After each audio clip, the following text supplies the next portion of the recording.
You're listening to Achtung Millwall, broadcasting from the beautiful South Birmingham. Accept no substitute. Hello, dear listeners. Welcome to a follow-up edition to Achtung 471. Harry and I are chewing over the cud of last night's highly disappointing defeat at home to Swansea. Big welcome to Harry. How you doing, H? Yeah, not too bad, mate. I'm going to try my best to be level-headed and not Millwall reactionary, as I've seemingly become. I'm doing this with a wry smile because you hear other people, and this is the thing when you listen to yourself on this pod. I'm opening the Actors Studio to people here, but if you listen to Mike Hayden, or you listen to Ryan, they come on with facts and figures, and it sounds sort of methodically prepared and sort of they get to a point. Journalistic. Yes, and I come on and I rant basically like all the tosspots that I take the piss out of on Arsenal Fan TV. So I'm going to try and be as balanced as I can, but I don't think you can escape the fact that last night was a disappointment. The manner of the defeat, I think, is what I wanted to focus on, Harry, because I don't think any listeners or ourselves on the show or anyone really would be overly surprised that the run came to an end and that the flirtation with the top six didn't work out. I don't think there's any particular it was always an outside shot, listeners, in my opinion. I think if you were thinking it was odds on, then you need to wobble your head and I don't know, go and have a look in the mirror when you have a shave or something of that kind. It was more the manner of the way that we handled the game last night, Harry, that disappointed me. I know that you were thinking the same. I listened to the voicemail that's on the other show, listeners, and the live stream of Consciousness with the voicemails afterwards, which I put out earlier today. So I just wanted to kind of look at that, really, because it was a strange game. It's been a strange season, but it was a strange game because for a big situation, it didn't feel particularly big time to me in the Den. I mean, the crowd was a midweek sparse crowd. The tactics that we employed, which will always be the key point in firing up any crowd, a sparse Den crowd is still a formidable weapon, but we just seem to focus on the patience side of it. Gary Rowett did an interview in a week with the News at Den where he made the reference that we need to show patience against Swansea. And as it turned out, I don't think we did need to show patience against them. We needed to get stuck into them and take the game to them rather than this mundane containment policy that we adopted last night. I mean, that first half went by without us seeming to have much of the ball at all. Yeah, I think we got knackered. And that's fine if you press and you work hard and you get knackered, which, a few people I've seen online have made sort of reference to how much they put into Luton. I don't really buy that. I don't really buy the excuse. I have my opinion. My opinion is that Gary Rowett is a worse football manager when he has all of his toys. I think. Yeah, you made that point. Yeah, interesting. This squad thrives on, if you're going to play a system, players play in that system. And players can be changed, but if they're not used to the system, which they should be by now, there's no point. But the people that he brought in have not improved the way we play within that system. So last night, he starts with a Phobie really out on the left. It's not worked. That never worked. They didn't play well together. Before the run, if we go back before the 8-game unbeaten run, playing a Phobie and Bradshaw on the left, they weren't scoring goals together. They weren't. They've not played in tandem to score goals. One scores goal or the other one does when they play as a centre forward, which is what their position is. Mason Bennett not being there is a massive problem for Gary Rowett because he relies on Mason Bennett to play off the left. He does not trust Tyler Bury, and Oliver Burke is not a football player. I'm telling you this now. There is a reason that Leipzig, there is a reason that West Brom, there is a reason that Sheffield United do not want him. And trying to cut inside 3 times last night is a reason why they don't want him. The best of Ollie Burke is to run into 40 yards of space like he did against Luton, and he didn't have the opportunity. Therefore, he's not that player again. So these can't be new things to Gary Rowett. This is what I forgive Murray Wallace for clearing the first one straight back into a player for Swansea to score. I forgive the patience that he wants to be patient and he's got a tactical plan. I can forgive that, and I can forgive the football being shit if he can make changes in a game to make us win football matches. You can forgive all that. But when it's like what it was last night, everyone at half time, I was expecting us to react at half time. And I think that's what you're kind of saying, that we'd lost at half time. We were. If Millwall had come out and played, blood and thunder for 5-10 minutes, or chaos, as he put it, because I asked the question last night, when was the last time we won a game from being behind? And somebody answered that it was Stoke. And that was the game where he Stoke at home. And that was the game where he famously turned around and said we thrived in the chaos. Well, if we're getting passed off the pitch at home to 16th place Swansea City in a game that we must win, I tell you what, I'd rather lose playing with fucking chaos, lose 1-0, than lose in sort of the manner that we did. And that is where the disconnect between what Gary Rowett is and what maybe some Millwall fans, I'd say, a third maybe of the season ticket holders, a third going by Twitter. Now Twitter's very reactionary, seemingly want. I don't disagree that we need to move away from 4-4-2. I just don't think Gary Rowett is quite good enough to do it. And that's my question. We've had a good season, and really the season is over. But there are teams that are having better season than us with less budget. I look down the road at Luton, and I think, that's Gary Rowett's successor at Stoke, funny enough, that he's getting that out of his team at Luton. With a recruitment policy that seems better than ours, with players that play a system that seem to play forward, counter-attack, have got a striker that looks decent. These are all things that we'd like to have. And, he makes the point that we've been on the cusp of the playoffs. Well, yeah, that's great. But that's standing still, really. That's just doing the same to get to the same result, really, for me. And, fair play. Like, we've had a lot of injuries, but we were better when we had the injuries, is kind of my concern. Yeah, I know what you mean. I mean, I'm just looking back at the season, because I do agree that the last 6 games now feel like dead rubbers, and there's nothing wrong with the situation where we're at, in a sense, because we've overachieved to get here from where we were when Blackpool beat us 1-0, and I think we were 14th, 15th at that stage, so we're looking downwards rather than upwards. We have reached a point, at least, where we could think about a possible run. I just think that the situation last night, must-win situation. You are playing at home. You do want, or need, I'd argue, to bring the crowd into play. So a policy of containment and patience maybe has its place. But this is not early in the season, Harry. This is not even a mid-season, everyday midweek game. It's a must-win. We need a cup tie roll. We need another repeat of the 6 straight wins, in a sense, to get us into a situation where we might have a chance at the big time, which will be massive. I just found that the choice of approach last night and the lack of change. I mean, I can't remember how I put it at half time, but it was something along the lines of we're surely going to see changes at half time, or a new approach. And of course, the change we saw was to go a sloppy goal behind from cold, which can happen.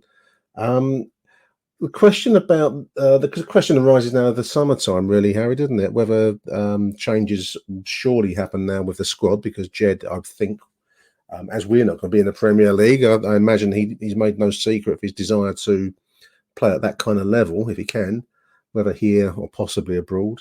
We shall see. So, we're going to have a massive hole in our side, a massive creative presence that's going to go in 4 weeks' time, effectively. And I don't see in this squad. I mean, I suppose Ojo came in last night. Jed was removed from a must-win. But Jed was removed from a must-win situation quite early in the game. I didn't make a note. I think it was about 80 minutes or so. Still time on the clock, which I don't understand. I do. I Well, understand. I think anyone that can read between the lines can understand that in Gary Rowett's mind, he wanted to bring on someone he thought Jeb was tired, and he thought that Ojo was going to deliver. I've watched enough football this season to know that's not going to happen. And these are the questions. These are the questions that we were asking before. Take the 8-game run out. Right, there was a lot of people calling for him to go, and it weren't just me. There was a lot of discontent, and the reason there's discontent is because he makes decisions that are baffling at times. He makes tactical decisions that are baffling, right? And when he's good, Gary Rowett, he's very, very good in terms of getting results.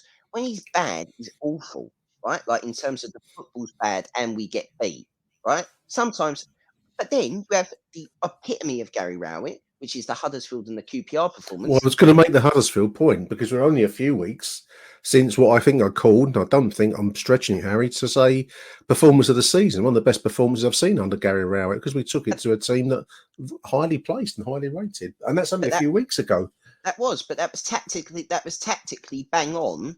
With again, less is more. There was no players back. That was at the end where there were no players again, and they knew you could almost name the side out of what was fit. It's just baffling. I mean, like let's be honest. So let's saying it's a big summer of change, right? Jeb Wallace has gone in all but name, right? Other than he's got like a final sort of this is it kind of tour. This might as well be Michael Jordan at the Chicago Bulls. This is this, right? This is the end, right? He'll go to Forest or someone like that, and yeah, he'll do well, and that'll be that. But we're not going to have Ballard next season because there's no way we can afford Dan Ballard without going up. So Dan Ballard will be toddling off to somebody else. I'm presuming a lower Premier League team or a team that are likely to get promoted. Probably Everton. And he can play at that level, Harry. I mean, he's good enough. He's he'll be Northern Ireland captain before long. And, Johnny Evans, Champions League winner, was Northern Ireland captain. This is not ridiculous. Afobe won't be here. Well, he might be, but I don't want him to be because his limitations are he can score goals, but he scored 1 goal more than Tom Bradshaw, and I know he's on more wages. There's big questions like that, and that's what Ryan keeps digging on about. And me and Ryan are in the same mindset with this, that they all have to do more with less than other clubs, which is fair enough. But there needs to be a structure where we do that, and we can't keep signing like the Ojo signing is ridiculous in the first place. Ojo's on loan from Liverpool. He's never hit fire anywhere, right? His career, if you actually look at his career stats, he's never done anything anywhere to deserve if you're going in January, you're saying we need X, Y, and Z. His wages, we can't afford to waste wages. We don't have resources that allow us to get these things wrong. Any transfer can go wrong, but there was no. I can't see what the logic was in signing Shea Ojo. I also can't see what the logic was of signing Ollie Burke. Admittedly, you got an assist at Luton. It was a very good assist, but take that out of there. I haven't seen anything else. That this is both of those players. Sorry, Harry, interrupt. But I mean, if you take Shea Ojo, the injury's not helped his call. So let's be fair to the boy, but. I do get a sense, and alongside Ollie Burke, I mean, you mentioned RB Leipzig already, paying big for Burke, and obviously Ojo is on Liverpool's books. There's a certain reflected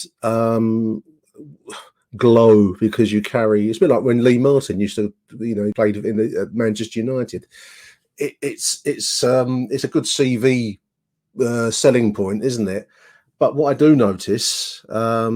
Is that Luton, we don't want to keep, it's not Luton's show, but we're praising Luton, have recruited very, very well with players who are relatively unknown, that haven't been through RB Leipzig or, any of the great and the goods systems. They come in from, I'm going to guess, lower league or non-league backgrounds, including our own dear Fred, who's come from Millwall and didn't really, was resounding success, was he, at then? I do wonder if that's not the direction we should be looking at more, but we don't seem to. Well, the return of Aldo might take us down this road. That's what I'm hoping, Well, the problem is the person that we had in front of it. So Aldo gets a lot of stick, but let me get it right. Aldo got a few things wrong. John Daddy Bob Varson, Tom Elliott for the top two. But let's compare that to what he did get right.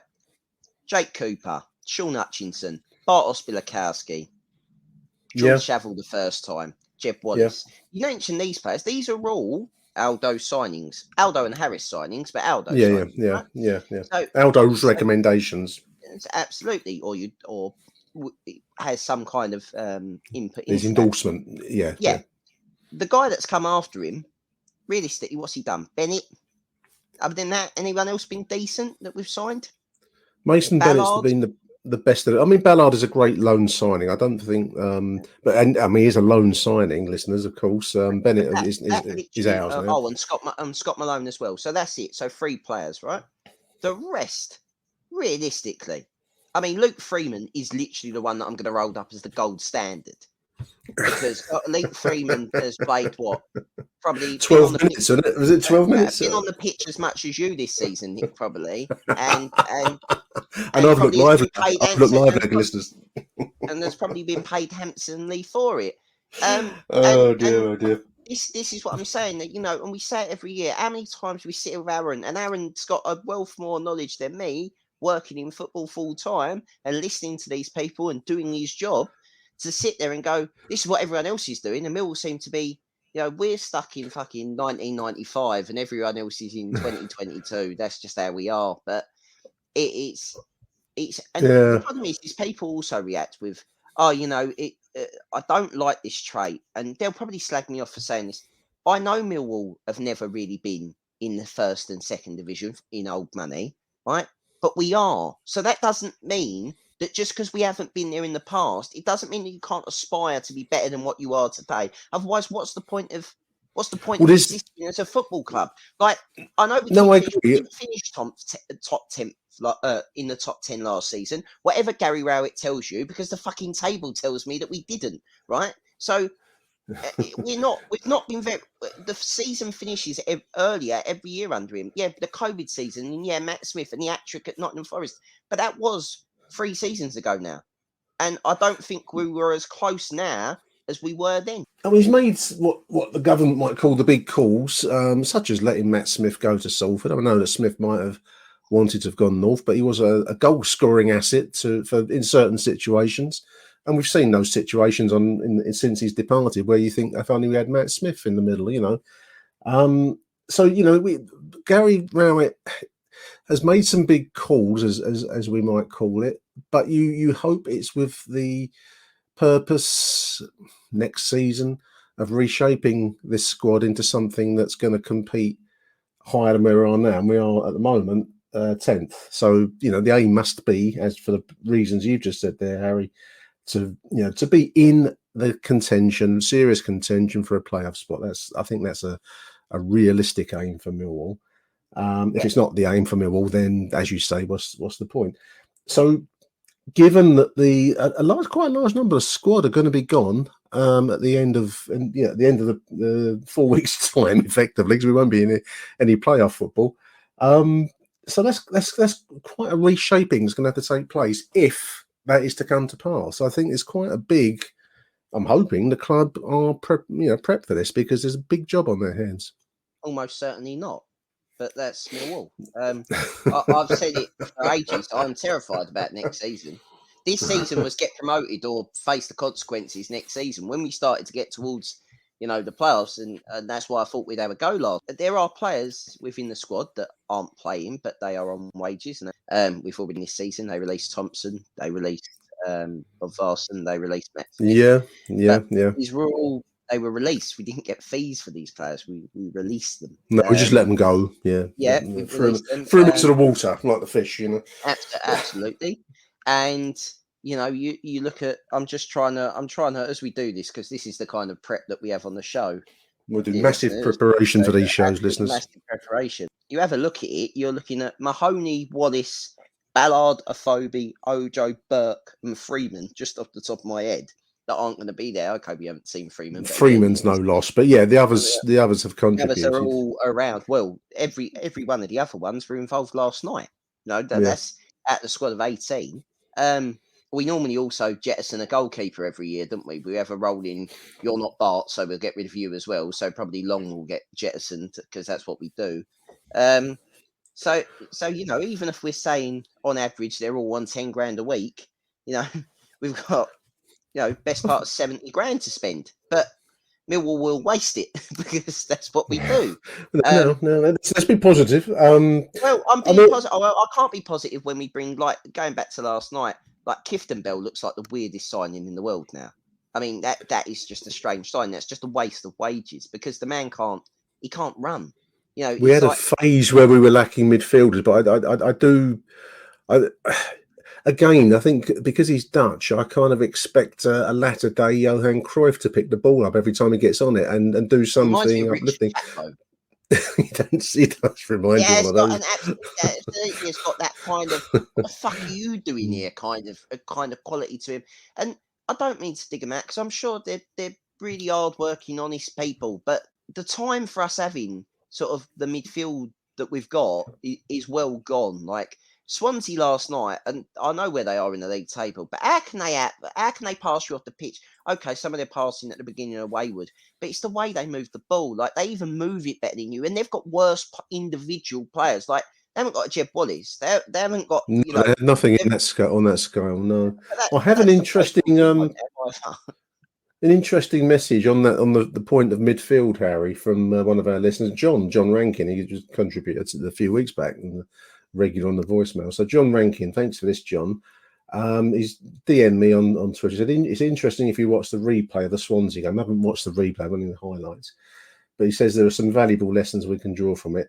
One thing he's noticed is that when we started to retain the ball, which was more in the second half, really, but he noticed that Swansea were quick to tackle when we had the ball and even commit the odd cheap foul to break us down and stop the play. He goes on to say he thinks, going back to Clifton Bell, that he did make a difference when he came on, but our wide setup leaves too much for Billy and Jules Saville to do in the middle. And then it says the 5-2-3 setup is not appropriate for our level of players, says John. So it's an interesting point. I did think that Swansea managed us rather than the other way around last night. Yeah. And we fell for it hook, line and sinker. And I mean, whether that make of that point what you will, listeners, that they tackled us quicker and they were willing to give away the cheap fouls in midfield that broke any pattern of play up. No, we don't do the tactical fouls. We've kind of missed the sort of all-action tackling midfielder since sort of Jimmy. We like bodies flying in. I noticed last night the mood of the den picked up as soon as there were some crunching tackles and bodies were sprawling all over the place. Yeah, the den. I mean, that's in the DNA, Harry. That's just how it's going to be because it's always been so. Yeah, absolutely, and rightly so to a point. There is a time and a place for that, and probably when you're 1-0 down, trying to get some kind of momentum, that probably is the time to do it. Yeah, but I just feel like I think a lot of people are caning Billy Mitchell online. He's become the new scapegoat, the new Billy Ben Thompson, basically, because he's a Millwall player. We must expect him to be the best player on the pitch. The kid's what, 21, 22? Second season in a championship. I don't think anyone expects him to be playing as much as he is. I think he's a worse player when he plays in a 2. I think he was growing before Leonard's injury. Leonard and Mitchell were gaining a rapport, and I don't think he naturally gets assisted by Saville. They were overrun. The entire midfield was overrun because the formation was wrong. The formation, I agree. But the formation, he put 5 there as if to go, well, the 5 at the back to play through. Well, the goal comes because Scott Malone can't defend. I don't know if this is news to anyone, but Scott Malone generally is a shit defender, right? So much so that in a previous life at this club, his Twitter handle was Push and Rap, right? And he blocked one of my friends, and I mentioned it to him. It's unlike him to block anyone when they went to go round him, because normally fucking that's what he does. And Scott Malone is brilliant going one way, but he's shit going backwards. He is a modern fullback, but he's he's the only wing back that we have, right? This is the same on the other side with Danny McNamara. Poor Danny Mac. There is no way that Danny Mac, in his first season of Championship football, probably thought he'd play 40-odd games, right? It just doesn't happen. You normally take him out, give him a rest or whatever. But because we've got no other right back at the club, he's ended up playing basically the entire season. And yeah, he looks a bit tired and jaded. He's a fantastic football player, and I don't want to take anything away from him. On another year, he could have been player of the season. But, Murray Wallace is is Murray Wallace. He seems to be a shoe-in for that. I do agree about Billy. I like Billy Mitchell. Yes, he is Millwall, but that doesn't mean that you should be judged by a different standard too. Although this is what happens, we all know how it works. That you're expected to be, to kind of have veins bulging out their forehead twice as much as anybody else on the pitch because they're from a Millwall family. Same with Danny Mack. I mean, both give 100%. I've never seen Billy Mitch shirk a tackle or, okay. Sometimes it's his decision making, but I think sometimes it goes astray. But that's the thing about Harry, isn't it? I think that's his natural. I think that's because he's got a horrible thing of a yin and yang. It's probably he knows what he wants to do, and I think he knows what he's been told to do by Gary Rowett, and then I think he knows what he needs to do to get us involved. And I think all three of these go round your head at times. And obviously, last night, there are players out there that will care more than others, and I think I'm not going to say which ones I think it is. I think it's very obvious to the bloke in front of me had very strong views. Anyone that's listened to the live show that I did earlier on, they'll be able to hear his views on. So, I mean, I think sometimes it's a bit unfair. I mean, for some, it's a profession. For others, they care about it. Danny Mack and Billy Mitch are both from Millwall families, so we know what that means to them. I don't think I can really question the commitment of anyone in the side particularly. I just think it was more of an error on the manager's part in the way that we set up. And I think that's where, we were quick to praise him. I was quick to praise him when we got in, hauled ourselves into contention, most unexpectedly.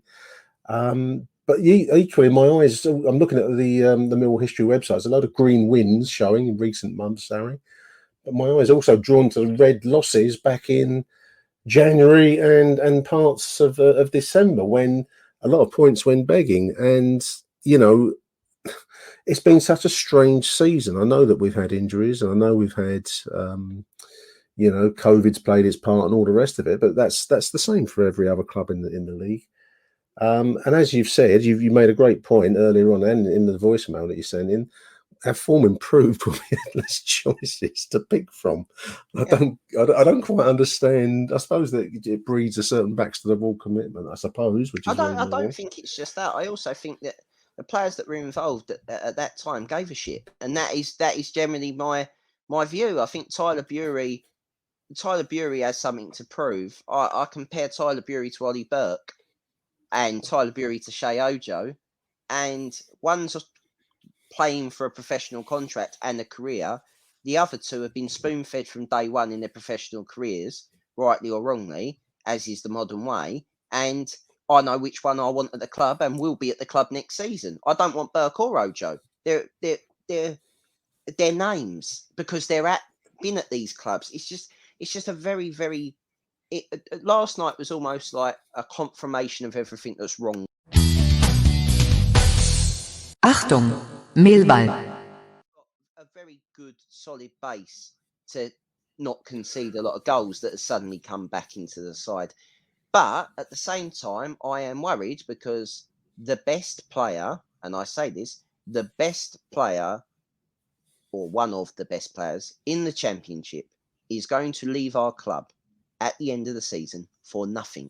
And we have to replace not just the goals that he gives you, but the creative intent that he gives you. And because we haven't had anyone else than him to create for the last 5 years, that is very, very difficult to do in any form of football. And that is the thing that worries me. And it is a worry. And looking at that as well, someone needs to really look at a replacement for Bart. And I don't want to say this in a thing because I think Bart's still brilliant and whatever. But, we don't want to be in this situation again where you suddenly have we've got no keeper. Fucking hell. Well, we had no Jed last season. Now we've got no keeper. It's happening because we're coming to another end of a player cycle and we don't recruit young enough to allow people to breed into this. We're very, very dangerously coming towards having a fucking set of low knees that don't give a shit again. And we went through that at the end of Jacket. You can't do that. The recruitment needs to be another Cooper. The recruitment needs to be, another Hutchinson. The recruitment needs to be at that level again. You need to go and find the gems. And everyone is looking for those. That's the problem. Well, the And thing everyone's looking for as well, Harry. I'm just I know I did minimal statistical preparation. I did minimal preparation for this show at all, listeners. But one thing I've got on my iPhone is the nearly call it the second division. That's going back. It's the Championship league table, and our goals for and goals against column. Our goals against column's pretty good. 39 goals conceded so far off of. That's less than the goal a game. We've played 40 now. We've conceded 39, so we're less than a goal a game just. Yeah. But look at the goals scored, 41. That is comparable to the. Well, actually, Birmingham scored more. You got, you're going down to the Barnsleys, the Derbys, and the Peterboroughs in the relegation zone. West Brom, 42 goals, and we've scored 41. And maybe I know they're a more expensive side, but look across that division, Harry. Even look at Luton, which is we're going to keep flogging Luton because. Just 10,000 people packed into a crappy stadium on Saturday, but they've scored 59 goals, and that 59 goal tally will cover a lot of cracks in a team, won't it? That's where our season has gone begging. No matter how many glamour clubs the likes of Benwick and Oliver Burke and Luke Freeman and all the rest have played for, because that ability to put the ball in there is the gold dust, isn't it? That's what it's all about. I mean, I think we've been slightly robbed by Bradshaw. I think Bradshaw has got kind of a really nice Millwall story about it, that a man that was almost done scored again, come back again, scored again against Luton. I think Tom Bradshaw at the moment, for me, deserves to be our number 9 next season. And I'd agree with that. I like Tom. I think he is a Championship level Lee Gregory, if that makes sense. That it's not going to be the top goal scorer, but it'll get you enough goals to, if he was in a partnership maybe with another striker, they'd probably get you 20, 25 goals between the two of them, which is that winning the league form? Probably not. You probably need the midfielders to chip in with a few. Probably need Jake Cooper to go on another 6 goals. Problem. Midfield has not contributed enough from the goal scoring. Absolutely. We've got no creativity from midfield. But I would say that if we're not going to back, and see, we can't buy strikers, right? This is the thing. We can't buy strikers. When we spend money on strikers, they turn out normally to be shit, right? That is a historical club trait. When we spend money on strikers, they're shit. Paul Goddard comes to mind. Lee Gregory was 250 grand. Morrison was fuck all. These are what we do. But I genuinely mean this. I think that I don't want to rely on Zach Lovelace, and I don't think that that's fair. But I don't think that a Lovelace, Bury, and a right winger of some description, or Mason Bennett involved with Bradshaw as well up that top end, fills me with more positive than going and signing Benik Afobe, who's going to get shoved out on the left and possibly being a round peg in a square, being a square peg in a round hole, because that's not his position, and that's not fair on him, and it's also not fair on the player that you're taking the position away from, the youngster. I think that's something that a club need to think about. Would you be more happy? This is generally finishing 10th's great, but what's the difference between finishing 10th and 15th if we have a year where we go, right, what we're going to do is, we know our back 5 are decent. We know that they keep clean sheets, right? It's been proven. Which they do, yeah. Right? Yeah. So maybe let's try and sign, some players, and let's try and build something to play this system. Let's try and sign some youngsters that might not have been in a championship before, or might have been elsewhere, and sort of this island of forgotten toys, shall we say, where there's some value, and try and build that way, rather than going, they once played for Arsenal, they must be all right. Yeah, do you understand what I'm trying to say? I'd much prefer that, and I think you'd get time. And everyone says that, and then Millwall don't touch the ball at home for 20 minutes, and someone screams, someone hits someone.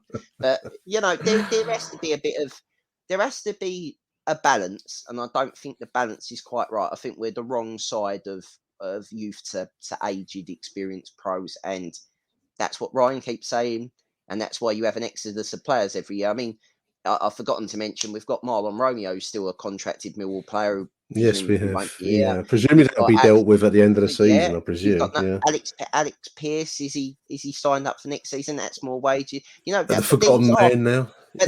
players. These are players. They're still here. They're still involved in that squad, and He's they're here still for the taking influence he brings behind the scenes. That Piercy, he's the influence. Just go. You could see it last night all over the place. I mean, just looking at defensively, Mills conceded 39 goals. Only Bournemouth and Fulham have conceded less. They're the only other teams I've seen in the 30s. Mill 39, so Fulham 32. Yes, listeners, they've scored 92. But anyway. Bournemouth have conceded 33, so that's not a bad defensive record. I think Gary Rowett knows how to organise a defensive side, Harry, doesn't he? It's the execution of the goal scoring end, which is as critical, I'd argue, is the problem, and that's where it's all gone south for us. I mean, we do have players like Isaac Alofi at Sutton who seems to languish there in a season where we've it's been a parched desert, and we seem to have options, and yet we don't recall them. So I'm hoping that we see some action on that front during the summer. So how good Isaac will be, I don't know. We really haven't seen enough of him, have we? Anything of him, for that matter. No, I think the summer for the strikers is important. I also think it's not just And midfield. It isn't as simple as it's all right. You could, Mill could have Messi up front or Messi and his pomp up front, shall I say, and we'd never get the fucking ball to him because I'd have Ronaldo up front if I got an option of the two. You'd have Ronaldo up front. To be honest, would that be our push emergency at Matt Smith button? Would now be emergency. Yes, that's right. Bring him on. Bring him on to just pose. No, I get what you're saying. I just think. And looking at this league, because let's all be honest, we're going to be in the Championship next season. Yeah. There is a possibility of a fucking massive club coming down, and they will, whether it be Leeds, Everton, Everton would be wonderful, wouldn't it? If they could bring them down the den. Mate, if Everton come down, the problem is again that's another team. If Burnley or Watford come down and Norwich, those are three teams that have been down before. Yeah, no, the score. Yeah, parachute payments. If Everton come down, that's another fucking team in this league with parachute payments, and it fucking drives me mad because that's another thing we've got to go up against. And these parachute payments never save the tea lady, do they? They save players who are multi-millionaires. They don't save Doris, who's worked at the club since 1957, the last time Everton were relegated. And I just think that's realistically what we're up against. So. I'm not. Again, I don't think Gary Rowett's going to leave. I don't think Gary Rowett deserves to leave off of one bad performance. I understand the criticism of Gary Rowett's Millwall because they are Gary Rowett's Millwall, and I think everyone. I don't know whether or not everyone's had enough. I just think everyone. I don't know if it's a post-COVID thing. I just feel like everyone wanted us to just have a go. I feel like that's what sometimes. Well, that's the disappointment from last night, Harry. Isn't it? I mean, it's the manner of it slipping away. Not so much the fact we got beat, because I can, we've all had plenty of practice of that. And if you're losing the right way, well, so be it. That's football at Championship level. Any level. It just felt a bit like we only got going when we were chasing the game last half hour. We got the ball forward a little bit. Some tackles went in. And when we did create chances, if you don't take them, then you're going to get your just desserts, which is what happened to us last night. It's the manner of the defeat, I think, and that's just felt a little bit like a big deflating. Mix my metaphors. Big deflating damp squib. No such thing, but you know what I mean by that. Yeah, it just felt like you almost wanted us. You almost wanted us to go 4-4-2 and go fuck it, throw everything, chuck it in the mixer, go bring Steve Morrison on. Have a go. Get Harris back out there. But it was just it dawned on me that I've sort of seen 2 or 3 of these chances since. See, I was spoilt very young. I've realised this. I was spoilt in my early career. That Too many toys bought for you as a kid. Exactly. 2001 happened too early for me. So at 11, we win the old Division 2 and probably have the best squad that we've had in 30 years or whatever. And then we go to a cup final and then we get in Europe. And you think that's normal. And then you think, oh, well, we got to the playoffs in the Championship. This must happen quite regularly, and it doesn't. And I think the thing that annoyed me last night was that I just felt, has Gary Rowett laid the foundations for somebody to come in and take us the last step? You know where everyone said, like, when we got rid of Harris, that everyone turned around and said he'd taken us as far as he can go. He secured us in the Championship. He got us out of League One. He done really well. And, everyone thanks him for his service. And it's time. It was right for both parties to split, before it went sour. Gary Rowett has done 3 seasons, all of them finishing the same place, realistically, barring 1 or 2 places. And, the seasons seemingly end the same way.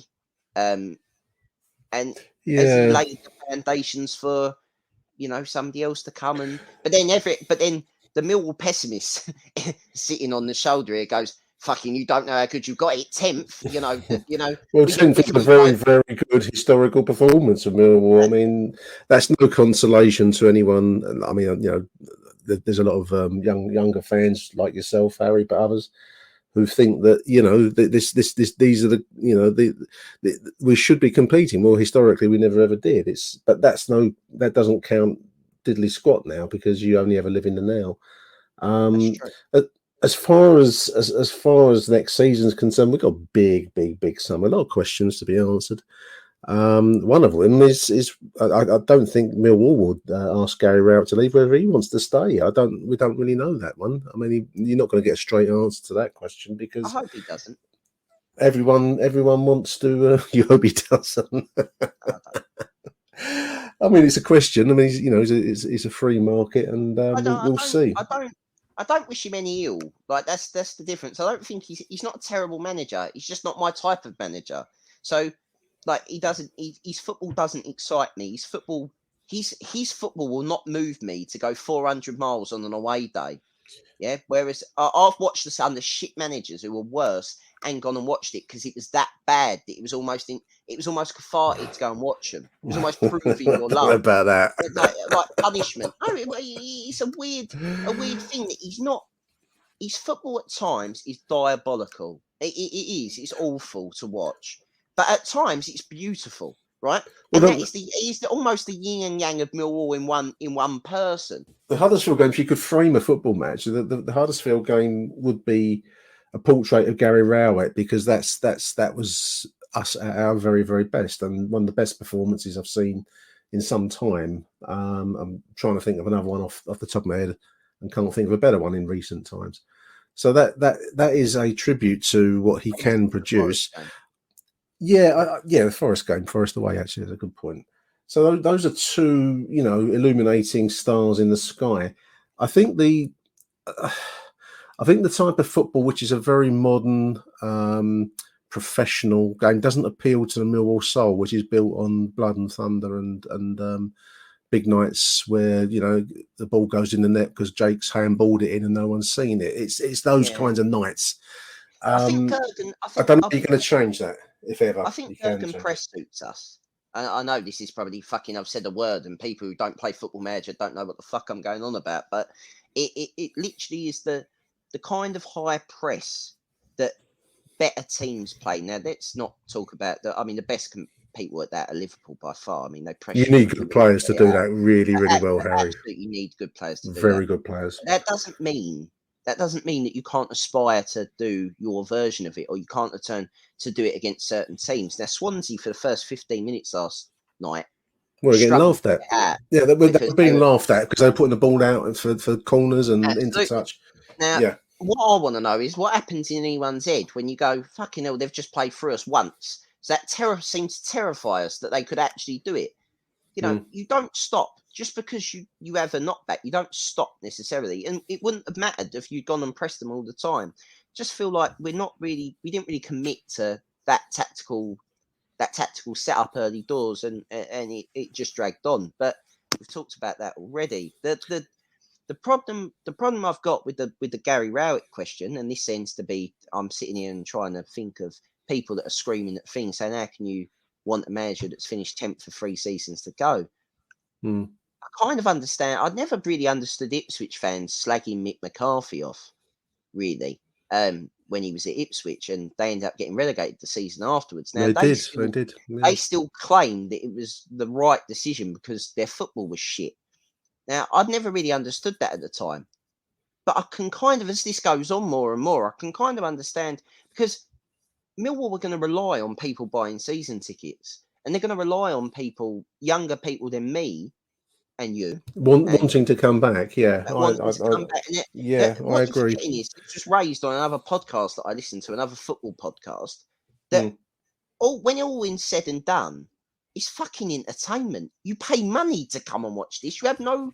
Now, I know it's a religion to most of us, but it's not. Well, they don't have something that you must be here at 3 o'clock every other Saturday. It's not religion for everyone. I mean, I'm glad you made the point, Harris. It just brings me on to a message that I got from Phil, actually, Phil Clark, who's messaged me just suggesting that we mention the attendance last night, which was officially, I think it was officially about 11,000. But I don't think it was 11,000. I think it was less than that, because certainly when we kicked off, it looked very sparse. When the teams were coming out of the tunnel, it looked very sparse indeed. Back to League One days, if you like. That does fill up over the opening minutes of the game when people are arriving and blokes are coming in from work and all the rest of it. But I think putting bums on seats is a big deal. We always struggle midweek anyway. I must admit, the older I get, the more of an effort it is to get out for a Tuesday night match. It just is. A lot of people have been to work. A lot of people have got kids, school, all the rest of it. So there's million and one reasons, I think, why a midweek game doesn't exactly lift the heart. But that was a big situation last night, Harry. We didn't know when we walked through the turnstiles that what we were going to get. As it was, we got a bit of a damp squib. But that was a big time last night, as we keep saying, and it was quite noticeable. There's plenty of empty seats around me when I know that I'm the nutter talking to myself, but it was interesting. I think the thing is, and I'm not here to knock Gary Rowett, far from it, but I think, and maybe touching on your Mick McCarthy point at Ipswich, I think some managers engender an affection. Their football connects with people in the stands. I'm not sure.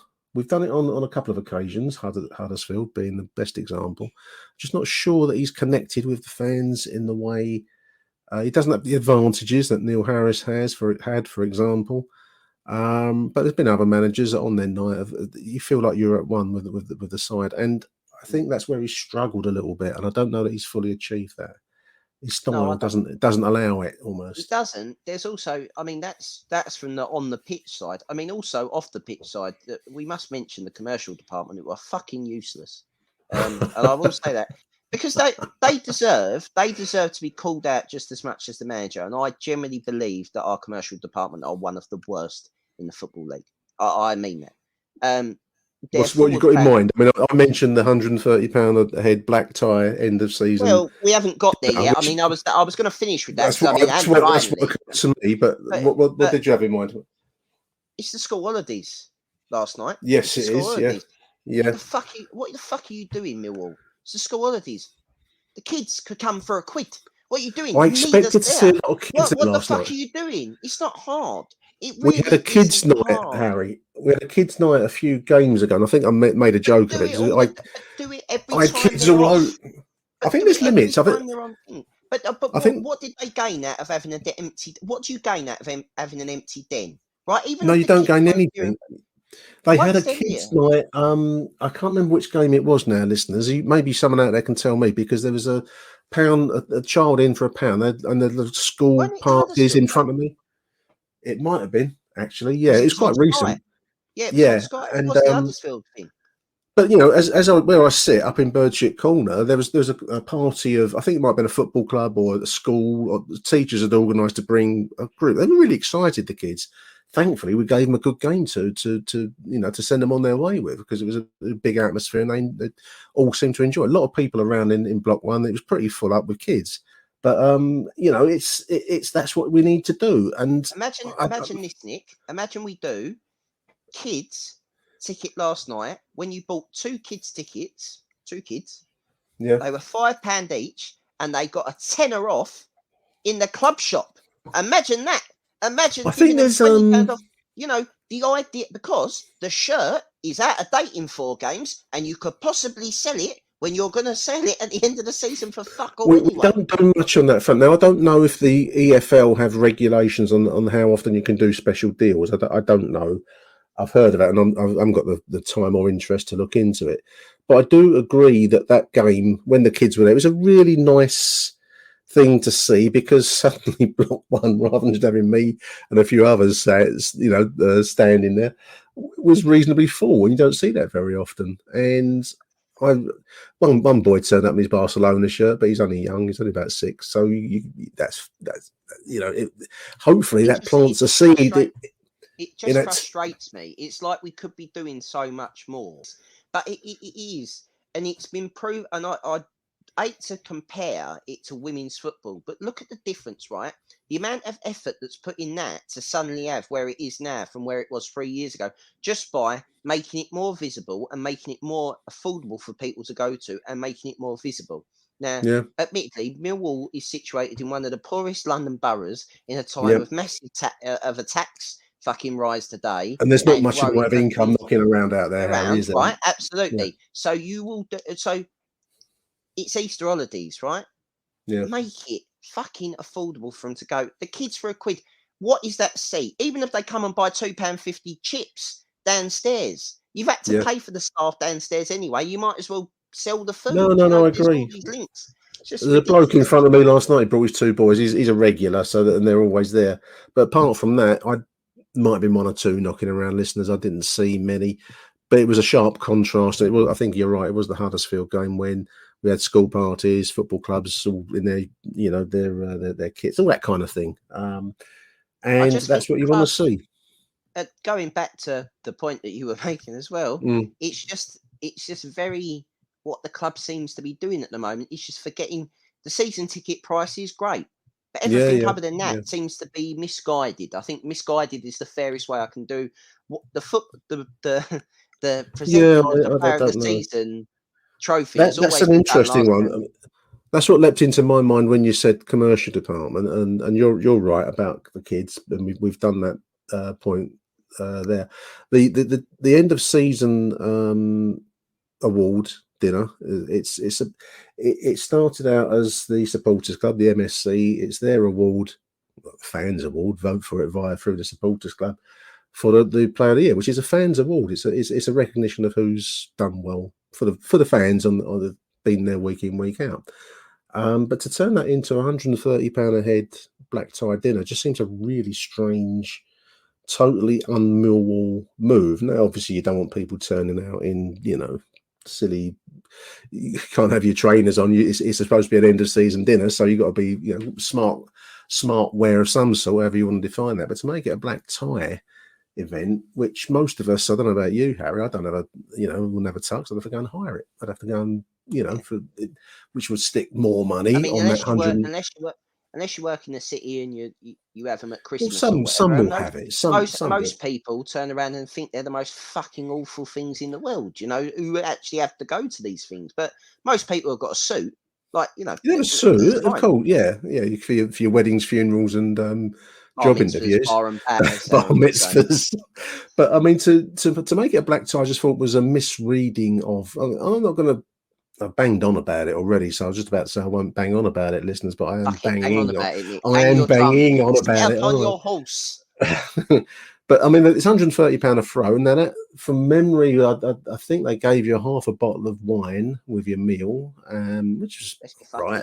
It's expensive. You and me, Harry, could go and have what could we get for £130 a head in a top restaurant in London?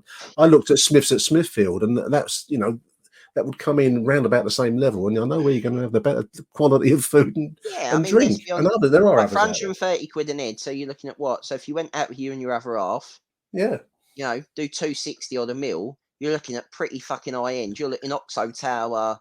You're going fucking proper up there. You are going what I mean? for it, mate. You are going for it with that, and not the best will in the world. The Millwall end of season of Walsden is not going to be at that level. It's not. The kitcheners caterers are not Michelin star, or not at least not the kind of Michelin star that you want. Let's put it that way. But listen, fair play to them, but it's not right, is it? I mean, then everyone does Agadoo and ups upside your head on the disco. I don't know. It's just anyway. We've coach one special. A coach one special. A coach one disco. Mr. Python now spinning the same. Anyway, that's enough of that. I think we've probably explored all we've come to explore from last night's show, listeners. Also, can I just point out that JP, formerly doing the everyone knows who he is, or you would know who he is, the guy that used to do the alternate commentary. Yeah. He posted a fantastic tweet that didn't get the traction that I think it deserved. That he said that he needs an inquiry at the FA at the highest level to find out why every single assistant referee in the Football League is bald. And last night, all 3 officials were bald. And generally, I was thinking that you've never seen 2 assistant referees, as they're now correctly called. You've never seen one, like a pair of them with hair. There's always a bald one. There is. I can't remember the last time that we saw one with hair. And I thought, generally, it made me think. It was one of the things that kept me going. I'm going to keep my eyes open for that now. I'm going to look out for that. I've never noticed that. Last 6 games of the season, we'll do a straw poll. Well spotted, JP. Bring back the monotone voice. That was a classic stream that used to put out. Huge thank you to Harry. Getting the playoffs, just for anyone that is holding any hope. We'd have to win 6 games out of our final 6. We've only ever won 7 in the championship, and that was the year we got promoted. Mathematical high probability, long shot. I'm going to stick with that. Huge thank you to Harry for coming on the show, mate. Really good to see you again. Cheers, mate. Enjoyed that. I'm sure I'll get a load of hate mail. Hello. You'll send your hate mail to Harry direct. Don't trouble me with it. I don't want to pass on hate mail to Harry. And thank you for listening, dear listeners. I'll be back after Barnsley. I'm actually weighing up whether I want to go to Barnsley or watch it on the stream. Well, that's how bad it's got. I must confess that I'd said I was unavailable to play for my Saturday amateur football side. And I literally texted our captain earlier on today and went, I'm now available. So if you pick me, I'll play. And if you don't pick me, I'll go to Millwall. Because I know where my priorities now lie. I'm going to review what I do on Saturday. Big thank you, Harry. Talk to you soon, mate. Good to see you. See you later, mate. Thank you for listening to Achtung Millwall. If you enjoyed the show, please head over to Apple Podcasts and leave us a cheeky little review. Arrivederci Millwall. Till next time. Who do you want to watch?